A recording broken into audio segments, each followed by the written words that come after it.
भारत की धरती पर कभी-कभी ऐसे लोग जन्म लेते हैं जो इतिहास नहीं लिखते, बल्कि इतिहास की दिशा बदल देते हैं।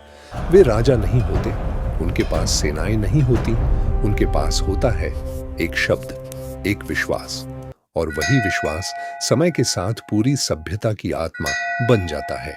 ऐसे ही एक संत थे, गोस्वामी तुलसीदास। एक ऐसा कवि जिसने भगवान राम की कथा को संस्कृत के ग्रंथों से निकालकर सीधे आम लोगों के दिल तक पहुंचा दिया।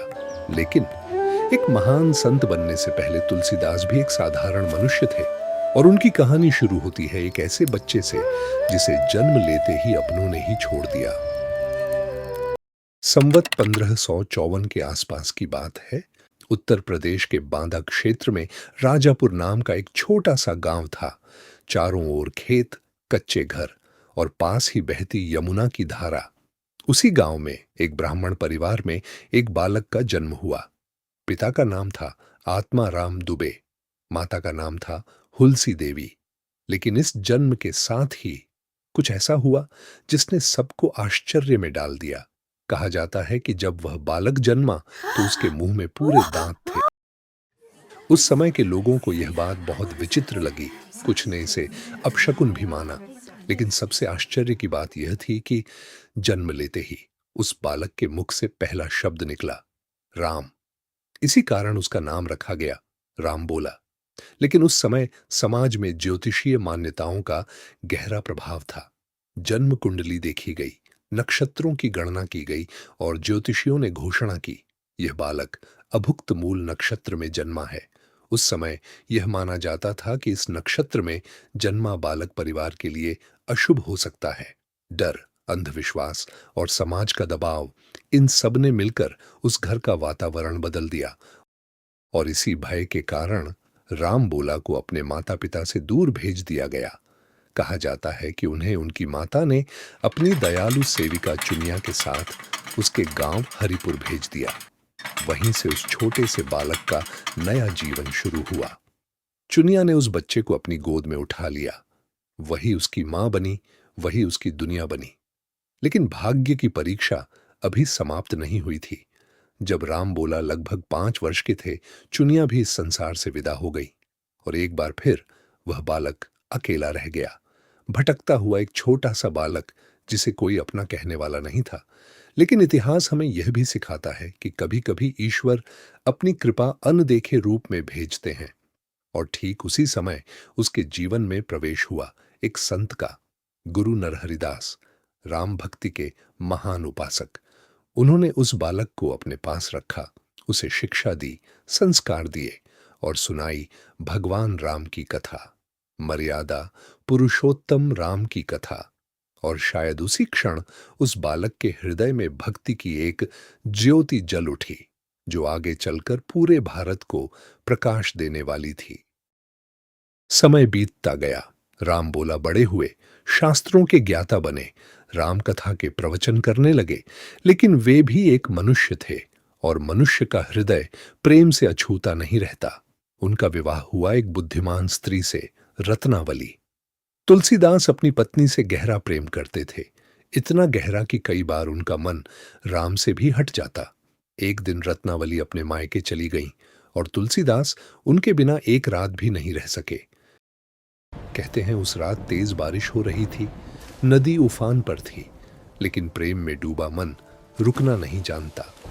तुलसीदास रात के अंधेरे में नदी पार कर गए और जब वे रत्नावली के घर पहुंचे, कहते हैं अंधेरे में उन्होंने सांप को ही रस्सी समझ लिया और उसी को पकड़कर वे घर की दीवार पर चढ़ गए। रत्नावली ने जब उन्हें देखा तो वह चकित रह गई और फिर उन्होंने कहा, अस्थि चर्ममय देह ये तासों ऐसी प्रीति, नेकू जो होती राम से तो काहे भवभीत। उसका अर्थ था, यदि यही प्रेम जो तुम इस नश्वर हड्डी मांस की देह से करते हो, यदि उतना ही प्रेम भगवान राम से होता तो तुम्हें इस संसार के भय से कभी डरना न पड़ता। ये शब्द तुलसीदास के हृदय में बिजली की तरह गिरे और उसी क्षण उनकी जीवन दिशा बदल गई। उस रात उन्होंने संसार का मोह छोड़ दिया और अपने जीवन को राम भक्ति के लिए समर्पित कर दिया। अब तुलसीदास एक साधक थे। उन्होंने संसार का मोह छोड़ दिया था। वे नगर नगर घूमते रहे। हर जगह एक ही तलाश थी, राम। वे जहां भी जाते राम कथा कहते और लोग श्रद्धा से सुनने आते। लेकिन एक दिन एक अद्भुत घटना हुई। कहते हैं तुलसीदास रोज एक पीपल के पेड़ के पास अपना कमंडल साफ करते थे। उस पेड़ में एक प्रेत रहता था। तुलसीदास द्वारा रोज गिराया गया पानी उसी प्रेत की प्यास बुझाता था। एक दिन वह प्रेत प्रकट हुआ। उसने कहा, तुम्हारी करुणा से मैं प्रसन्न हूं। मैं तुम्हें एक रहस्य बताता हूं। प्रेत बोला, तुम्हारी राम कथा सुनने हर दिन एक महान भक्त आते हैं, लेकिन कोई उन्हें पहचान नहीं पाता। वे हैं हनुमान।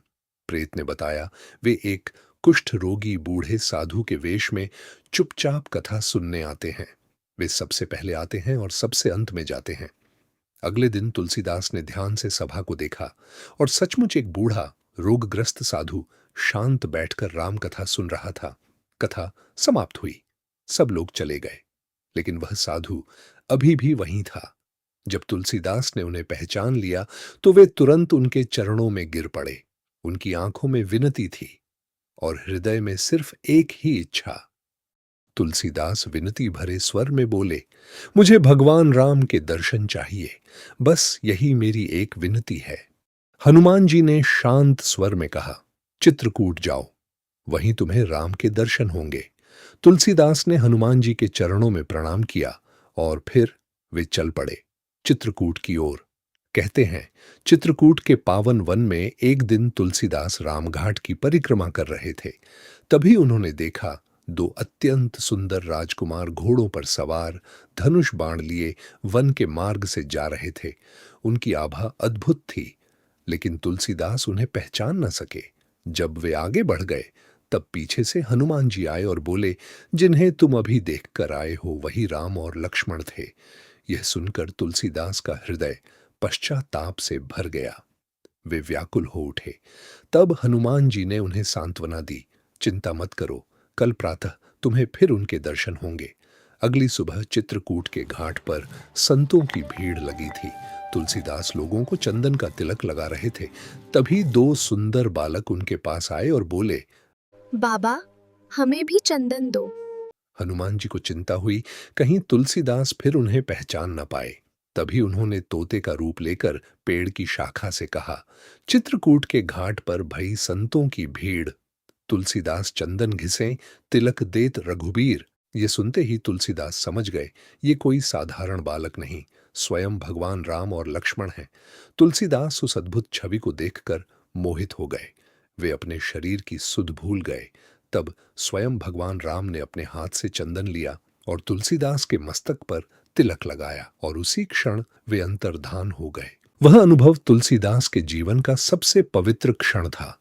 अब उनका जीवन एक ही उद्देश्य के लिए था, राम कथा को जन जन तक पहुंचाना। कुछ समय बाद तुलसीदास काशी आ गए। वहां उनके भीतर कविता की प्रेरणा जागी और उन्होंने संस्कृत में राम कथा लिखना शुरू किया। लेकिन एक विचित्र घटना होने लगी। दिन में वे जितने पद लिखते, रात होते ही सब लुप्त हो जाते। ऐसा लगातार 7 दिनों तक होता रहा। 8वें दिन तुलसीदास को एक दिव्य स्वप्न हुआ। स्वप्न में भगवान शिव और माता पार्वती उनके सामने प्रकट हुए। भगवान शिव ने कहा, तुलसीदास, तुम अपनी भाषा में राम की कथा लिखो, अयोध्या जाओ और जनभाषा में काव्य रचना करो। मेरे आशीर्वाद से तुम्हारी यह रचना सामवेद के समान फलदायी होगी। यह कहकर भगवान शिव अंतर्धान हो गए। तुलसीदास ने इस दिव्य आदेश को अपने जीवन का मार्ग बना लिया। संवत 1631, रामनवमी का पावन दिन। अयोध्या में तुलसीदास ने एक कलम उठाई और उन्होंने लिखना शुरू किया एक ऐसा ग्रंथ जो आने वाले समय में भारत की आत्मा बन जाएगा, रामचरितमानस। उस समय रामायण संस्कृत में थी। साधारण लोग उसे पढ़ नहीं सकते थे। तुलसीदास ने निर्णय लिया कि राम की कथा जनभाषा में लिखी जाएगी। इसीलिए उन्होंने अवधी भाषा में रामचरितमानस की रचना की। लेकिन सभी लोग इससे सहमत नहीं थे। कुछ विद्वानों ने इसका विरोध किया। उन्हें लगा कि राम की कथा केवल संस्कृत में ही होनी चाहिए। लेकिन तुलसीदास जानते थे, राम केवल विद्वानों के नहीं, संपूर्ण मानवता के हैं। रामचरितमानस की रचना पूर्ण होने के बाद तुलसीदास काशी पहुंचे। वहां उन्होंने भगवान विश्वनाथ और माता अन्नपूर्णा के मंदिर में अपना ग्रंथ सुनाया। कथा समाप्त होने पर रामचरितमानस की पांडुलिपि मंदिर में ही रख दी गई। अगली सुबह जब मंदिर के पट खुले तो एक अद्भुत दृश्य सामने था। ग्रंथ के ऊपर लिखा था सत्यम शिवम सुंदरम और उसके नीचे भगवान शंकर के हस्ताक्षर बताए जाते हैं। यह देखकर वहां उपस्थित लोग विस्मित रह गए, लेकिन कुछ पंडितों के मन में ईर्ष्या उत्पन्न हो गई। उन्हें यह स्वीकार करना कठिन था कि एक साधु ने जनभाषा में इतना महान ग्रंथ लिख दिया। कहा जाता है कि उन्होंने ग्रंथ को नष्ट करने के लिए चोर भेजे। रात के अंधेरे में जब चोर तुलसीदास की कुटिया के पास पहुंचे तो उन्होंने एक अद्भुत दृश्य देखा। कुटिया के द्वार पर दो दिव्य युवक धनुष बाण लिए खड़े थे। एक श्याम वर्ण का था और दूसरा गौर वर्ण का। उनकी तेजस्विता देखकर चोरों का हृदय बदल गया। उन्होंने उसी क्षण चोरी का विचार त्याग दिया और भक्ति के मार्ग पर चल पड़े। यह सुनकर तुलसीदास जी को लगा कि उनके कारण भगवान को कष्ट उठाना पड़ रहा है। इसलिए उन्होंने अपनी कुटिया का सारा सामान लुटा दिया और रामचरितमानस की पुस्तक अपने मित्र टोडरमल के यहां रख दी। इसके बाद उन्होंने रामचरितमानस की दूसरी प्रति लिखी। धीरे धीरे उसकी अनेक प्रतिलिपियां बनने लगीं और रामचरितमानस जन जन तक पहुंचने लगा। फिर भी कुछ पंडितों को संतोष नहीं हुआ। उन्होंने ग्रंथ की परीक्षा लेने का निश्चय किया। काशी के विश्वनाथ मंदिर में सबसे ऊपर वेद रखे गए, उनके नीचे शास्त्र, फिर पुराण और सबसे नीचे रामचरितमानस रख दिया गया। मंदिर के द्वार बंद कर दिए गए। सुबह जब मंदिर खुला तो सब लोग आश्चर्यचकित रह गए। रामचरितमानस वेदों के ऊपर रखा हुआ था। यह देखकर पंडित अत्यंत लज्जित हुए। उन्होंने तुलसीदास से क्षमा मांगी और उनके चरणों में प्रणाम किया। समय बीतता गया। तुलसीदास अब वृद्ध हो चुके थे। कहा जाता है कि उन्होंने अपने जीवन के अंतिम दिन वाराणसी के 80 घाट के पास बिताए। उनकी अंतिम महान रचना थी विनय पत्रिका। यह केवल एक ग्रंथ नहीं था, यह एक भक्त की प्रार्थना थी, एक साधक का हृदय जो अपने प्रभु से सीधे संवाद कर रहा था। हे राम, मेरे जीवन की सारी गलतियों को क्षमा करो। मुझे बस अपनी भक्ति दे दो। बस इतना ही कि मेरा मन सदा तुम्हारे चरणों में रहे। और यही था गोस्वामी तुलसीदास का जीवन। एक कवि, एक संत और एक भक्त जिसने राम की कथा को हर घर तक पहुंचा दिया। रामचरितमानस केवल एक ग्रंथ नहीं है, ये भारत की आत्मा है। संवत 1680 में राम नाम का स्मरण करते हुए तुलसीदास ने इस संसार को विदा कहा। लेकिन क्या सच में वे चले गए? नहीं। आज भी जब किसी घर में रामचरितमानस का पाठ होता है, तुलसीदास के शब्द गूंजते हैं। आज भी जब कोई भक्त संकट में होता है, वह हनुमान चालीसा पढ़ता है। और आज भी जब कोई राम कहता है, कहीं न कहीं तुलसीदास की आवाज समय के पार से सुनाई देती है।